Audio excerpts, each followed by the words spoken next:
И така, здравейте хора, аз съм MCBG и днес играем Майнкрафт. Днес искам да ви покажа как да си направите портали към края, към ада.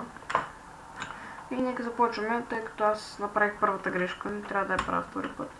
И добре, значи материали ще ви трябвате до този Ender Portal и Obsidian, който се намира в пещери или и подобни. Така, слагате ги по този начин. Цък, цък, цък. Цък, цък, цък. Цък, цък, цък.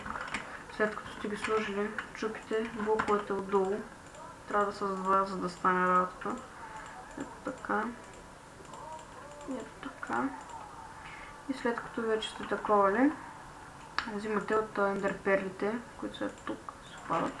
И ги слагате по този начин. Слагате тук, тук, тук, тук, тук и тук.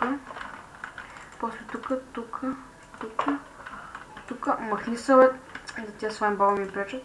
И е тук. И ето ви го портала към ада, който се прави по супер лесен начин. И така, нека ви покажа следващия портал как се прави.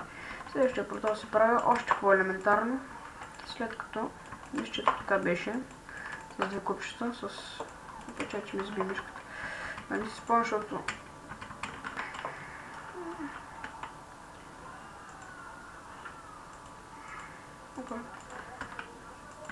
Добре, ето така се прави портала, според мен.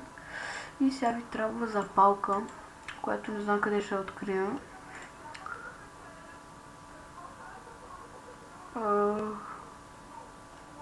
Къде са тия запалките? И след като... Тук не мога да цъкнето. И цъкате ето така. И ето това ви е портал към ада, това е портал към енда. И така.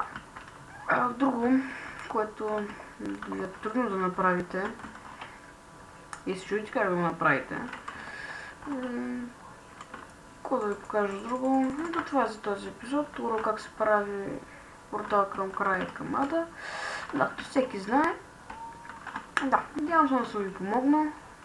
Това беше това клипче кратко, е така ще направя по някой урок в играта, за който се сета. И ще направим клипче. Така че надявам се да ви е харесал и ще се следващия клип. Чао, чао!